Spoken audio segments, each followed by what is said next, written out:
Trumpa administrācija uzņemas lielu risku Irānā, un Pekina tur rokās trumpi, tā dēvētos redzemju elementus.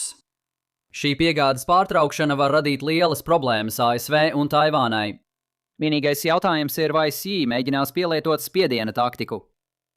Plašāk skatoties, pasauli satrauc kari, un jau gadu desmitiem Pentagonu uztrauc Indo-Klusā okeāna reģions. Kādu dienu Pekina varētu iebrukt Taivānā, izraisot ekonomisku krīzi, salīdzinājumā ar kuru Irānas kara radītās problēmas šķitīs nelielas. Laipnī lūdzam, 21. gadsimtā, kur caur Hormūza šaurumu tiek transportēti 20% jēlnaftas, bet apmēram 60% pusvadītāju un 95% augstākās klases pusvadītāju nāk no Taivānas. Galvenā baža, ko bieži apspriežam un kas varētu izraisīt trešo pasaules karu, ir koordinēta operācija no bezierunu draudzības starp Maskavu un Pekinu. Viena iebrūk Austrumeiropā, otra šķērso Taivānas šaurumu. Tas izraisītu lielu spriedzi ASV, kurām iespējams jau būtu jauns prezidents un svarīgas ekonomiskās intereses abos reģionos. Eiropas pusē parasti ir labākas perspektīvas īstermiņā un vidējā termiņā. Īstermiņā Krievijas pašu radītā aizņemtība Ukrainā neļautu Kremlim mobilizēt pietiekami daudz spēku, neiesaistot armijas iesaukšanu otrajam frontam, kas būtu liels politisks risks. Ja Eiropas NATO sabiedrotie izpildīs solījumu tērēt 5% no IKP aizsardzībai, kontinentam būs pietiekami spēka patstāvīgi apturēt Krievijas karaspēku vidējā termiņā. ASV ieguldījums tikai padarītu šo procesu raitāku. Izredzes Indo-Klusā okeāna reģionā ir satraucošas gan īstermiņā, gan vidējā termiņā. Vidējā termiņā Pekina būs uzbūvējusi pietiekami daudz izsēšanās kuģu, lai nopietnas iebrukums Taivānā kļūtu iespējams. ASV jūras spēki īstermiņā nevar vienā naktī pārņemt kontroli pār šaurumu. Jā, ir vērts atzīmēt, ka neviena cita jūras flote pat nevarētu mēģināt to, ko ASV mēģina Irānā. Svarīgi atzīmēt, ka būtiski atšķiras mēģinājums piespiest režīmu atteikties no varas, bombardējot valsti, un mēģinājums apturēt amfībijas iebrukumu, darot to pašu. Jūras spēku izmantošana praksē nav viegla. Šīs bažas ir daļa no riska, kas iespējams noveda pie Irānas kara sākuma. Ja Kieter iebruktu Taivānā, Irāna iespējams izmantotu izdevību rīkoties tuvajos austrumos, kamēr ASV jūras spēki būtu aizņemti Indo-Klusā okeāna reģionā. Atgriežoties Indo-Klusā okeāna reģionā, ASV izsēšanās kuģu trūkuma dēļ neuztraucas par tuvāko nākotni. Ja izlūkošanas dati ir pareizi, Pekinai jāgaida vismaz līdz 2027. gadam, lai atrisinātu izsēšanās kuģu problēmu. Ja ASV 2028. gadā izslēgtu Irānu, Pekina varētu tikai noskatīties. Tad ASV jūras spēkiem vēlāk nevajadzētu uztraukties par sadalīšanos starp divām frontēm. Iespējams, tas jau sākumā atturētu Pekina no iebrukuma Taivānā.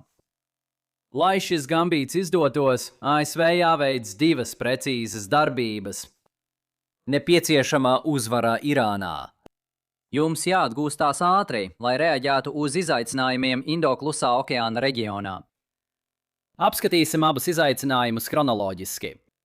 Šis karš Trumpa administrācijai politiski jau no sākuma bija katastrofa. Tas bija visnepopulārākais kara sākums Amerikas aptauju vēsturē.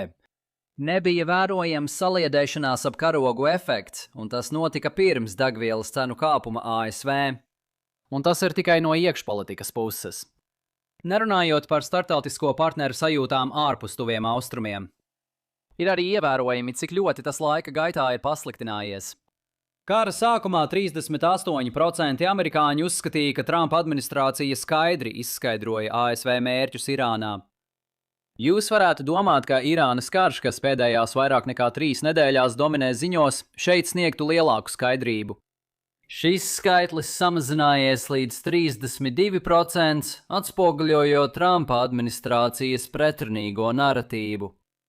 Tomēr, ja mēs koncentrējamies tikai uz militāro pusi, situācija ir drīzāk neviennozīmīga.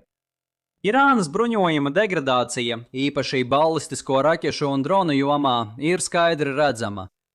Raķešu palaišanas skaits ir krasi samazinājies salīdzinājumā ar pirmajām kara dienām, un Irānas atbildes triecieni par uzbrukumiem Dienvidu Parsa gāzes laukam datu grafikā gandrīz nav redzami. Iepriekš likās ticami, ka Irāna taupa krājumus nākotnes uzbrukumiem. Šis nelielais pieaugums parāda, cik liels ir Irānas rezervē turētais apjoms. Vēl ir darbs, bet CENTCOM šķiet apmierināts ar situāciju. Kodolprogramma ir pavisam cits stāsts. Savienotās valstis tikko sāka uzbrukt šīm vietām, liekot domāt, ka Pentagons uzskata, ka pērnā gada jūnija triecieni iznīcināja Irānas spēju strauji tikt pie kodolieroča. Savienotajām valstīm joprojām ir daži neskaidri militāri jautājumi. Viens no tiem ir Ormūzas šaurums. Ja ASV nespēs to atvērt, karš būs zaudēts. Pagājuša nedēļa apspriedu, kāpēc piespiedu atvēršana ir ticama. Daži komentēja, ka it kā teicu, ka tas būtu viegli. Es tā neteicu. Tas būs viegli, ja ASV vājinās Irānas spēkus piekrastē. Šīs operācijas tikai nesen ir sākušās, un tām būs jābūt plašām, pirms tankuģi apsvērs iespēju šķērsot šaurumu. Sekojiet līdzi šai situācijai. Ir arī Irānas valdība. Situāciju vislabāk varētu raksturot kā valdības zaudējumu, bet ne valdības krišanu. Mirušī bijušais augstākais līderis, vairāki viņa augsta ranga palīgi un daži tuvākie radinieki. Viņa dēlam vajadzētu būt augstākiem līderim, taču es zaudēju prātu, jo nav pierādījumu, ka viņš ir dzīvs. Slīkos turpināt ar kociņu cilvēciņiem, pat ja viņš būs klāt. Šo konflikta daļu raksturoju kā Savienoto valstu militāru panākumu, bet bez vēlamā efekta Irānā. Taču mums tomēr vajadzētu piešķirt tam nepilnīgu vērtējumu, jo dažkārt autokrātiskas valdības ir drošas, līdz pēkšņi vairs nav. Kopumā, lai gan Savienotajām valstīm politiski neveicas, militārais stāvoklis ir pieņemams, lai arī nav izcils. Pāriesim pie otrā jautājuma. Savienotajām valstīm jāatgūstas pirms konflikta ar Ķīnu. Diemžēl es runāšu par šo problēmu vispārīgi, jo neviens ārpus Pentagona patiesībā nezina, cik nopietna ir šī problēma. Vienkārši rezumēsim. Situācija ir slikta, un pēc visa, kas šajā karā iztērēts, krājumi vēl jāpapildina. Papildināšanas jautājumu neuzskatu par finansiālu problēmu. Irānas kara popularitāte var būt politiski polarizēta, taču pastāv abu partiju vienprātība, ka Amerikas Savienotajām valstīm ir metāla trūkums. Problēmas ar Ķīnu visticamāk radīsies nākamās prezidenta administrācijas laikā, un daudz demokrāti redz vāju republikāņu partiju un ir optimistiski par savām izredzēm 2028. gadā. Jaunu krājumu veidošanas problēma varētu būt saistīta ar Ķīnas līdzdalību. Teiktu to ar ironiju, ja tas nebūtu Pekinas apzinātas stratēģijas rezultāts. Kā jūs varētu būt uzminējuši, problēma ir ar redzemju elementiem. Ķīnas Tautas Republika varbūt nav vienīgā tirgū, taču tai ir pārliecinoša vairākuma kontrole. Redzemju elementi tiek izmantoti gandrīz visos augstvērtīgajos piegādes ķēdes produktos. Pirms 10 gadiem redzemju elementu tirgus vērtība bija ap $9 miljardiem. Šo produktu vērtība sasniedza 7 triljonus. Un jā, tas nozīmē, ka redzemju elementi tiek izmantoti katrā augsto tehnoloģiju ieroču sistēmā, ko ražo Amerikas Savienotās valstis. Tādi tomahauki, kurus jūras spēki izmanto satraucoši ātri. Saspiešanas stratēģijas pamatā ir Pekinas redzemju elementu eksporta ierobežojumi. Savienotās valstis nākamo pāris gadu laikā nevarēs pienācīgi papildināt savas krājumus. Ķīnas Tautas Republika iebrūk Taivānā, un Savienotajām valstīm nākas to pieņemt, ņemot vērā alternatīvu trūkumu. Var mainīt problēmas apmēru, bet būtība nemainās. Pekīna izmanto savu ietekmi redzemju elementu tirgū, lai krasi palielinātu savas izredzes apvienot Ķīnu. Tagad pie galvenās daļas. Vai tas strādātu un vai Pekina to mēģinātu?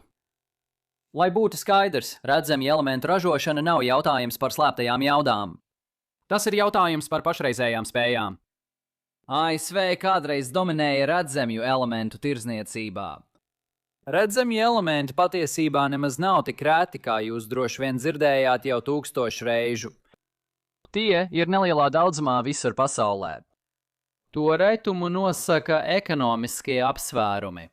Lai iegūtu ko noderīgu, jāvada lielas raktuves un jākontrolē nepatīkams attīrīšanas process.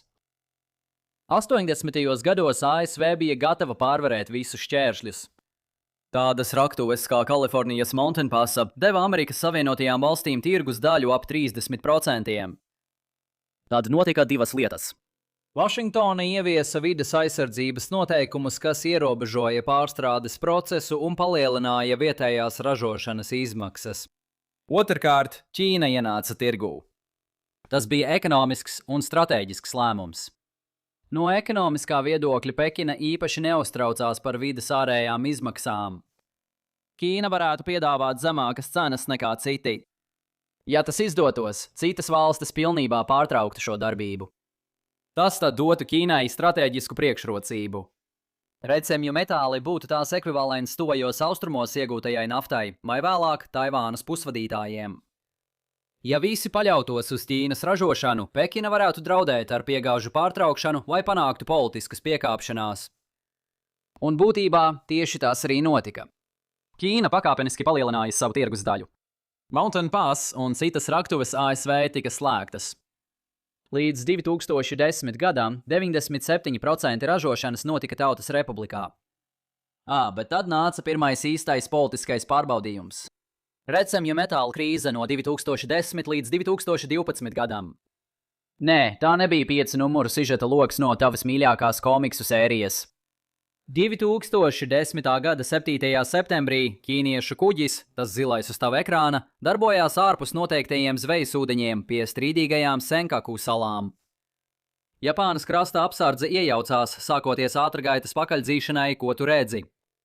Pakaļdzīšanās laikā ķīniešu kuģis sadūrās ar vairākiem krasta apsardzes patruļkuģiem. Galu galā Japāna panāca pārkāpēju kuģi un arestēja visus, kas atradās uz klāja.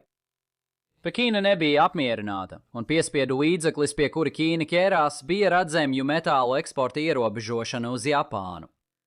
Tas sakrita ar to, ka Ķīna paaugstināja eksporta nodevas un samazināja savu ražošanu aptuveni par 20%. Redzemju metālu cenas pieauga līdz līmenim, kas bija 10 reizes augstāks nekā tikai gadu iepriekš. Rietumu atbildi galvenokārt sniedza Japāna, Austrālija un ASV.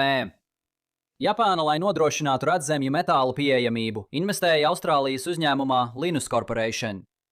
Nākamajā gadā atvēra Mountain Weld raktuvi, padarot Austrāliju pirmo reizi par svarīgu redzemju metālu nozares dalībnieku. Arī Amerikas Savienotās valstis nopietni pievērsās atgriešanās tirgū plāniem. Ķīnas tirgus daļa ražošanā tagad ir ap 60%, bet valstī joprojām pieder 90% pārstrādes nozares. Ķīna galu galā panāca laivas apkalpes atbrīvošanu, taču tam varēja būt domino efekts, kas kaitēja valsts ilgtermiņa spējai izdarīt spiedienu. Jautājums ir, vai Ķīna vispār izmantotu spiediena taktiku? Tas noteikti būtu pretrunā ar Ķīnas standarta politiku. Pelniet naudu un nešūpojiet laivu. ASV un Ķīna ir konkurenti, bet to attiecības nav kā augstajā karā. Līderu samiti ir ierasti un vairs nepārtrauc ziņu ciklu, kā reiz notika ar Reigana un Gorbačova tikšanos Islandē. Ķīnai pastāv būtisks risks piedzīvot ievērojamu ekonomisko lejupslīdi. Baltais nams vienkārši nepieņemtu redzemju metāla eksporta aizliegumu. Nav šaubu, ka tas atbildētu ar tarifu paketi vai atbildētu ar to pašu. Ķīna var nonākt līdzīgā situācijā kā 2010. gadā, kad aizliegums veicināja investīcijas citur. 2010. gada krīze iespējams iznīcināja šodienas spiediena taktiku vēl pirms tās sākuma. Mountain Pass raktuve atkal darbojas, un to varēja ātri atsākt, jo pirms pāris 10 gadiem tās darbība bija tikai iekonservēta. Mums ir Pentagona cenu garantija, kas nodrošina izdzīvošanu neatkarīgi no tirgus situācijas.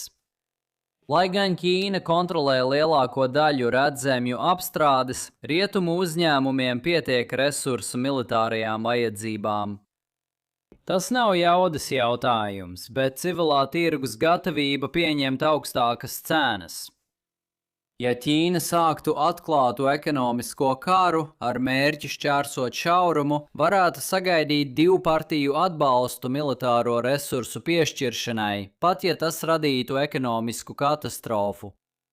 Amerikas Savienotās valstis varētu caur trešo pusi importēt to, ko tās nevarētu iegūt tieši.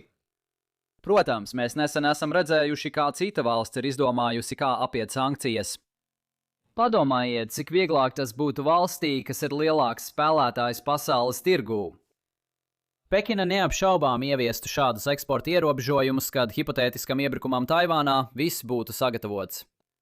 Taču plašākas krīzes izraisīšana agrāk varētu nedot vēlamo efektu. Tātad, ko mēs esam iemācījušies? Karš ar Irānu liks Amerikas Savienotajām valstīm papildināt savu ieroču krājumus. Lai to izdarītu, ir nepieciešami redzemju elementi. Ķīna dominē redzemju elementu tirgū. Ķīna varētu izdarīt spiedienu uz ASV un mēģināt spērt spēka gājienu Taivānas jautājumā, ja vēlētos. Ķīnas 2010. gada spiediens iespējams sagrāva šīs iespējas dzīvotspēju. Man šodien pietiks. Jau 27. diena pēc kārtas veidoju video. Līdz brīdim, kad atkal dzirdēsimies, apskatiet mani jautājumu un atbilžu video kanālā Lines on Maps Extra no vakardienas. Ja patika video, spiediet patīk, dalieties un abonējiet. Tiekamies nākamreiz. Uz redzēšanos!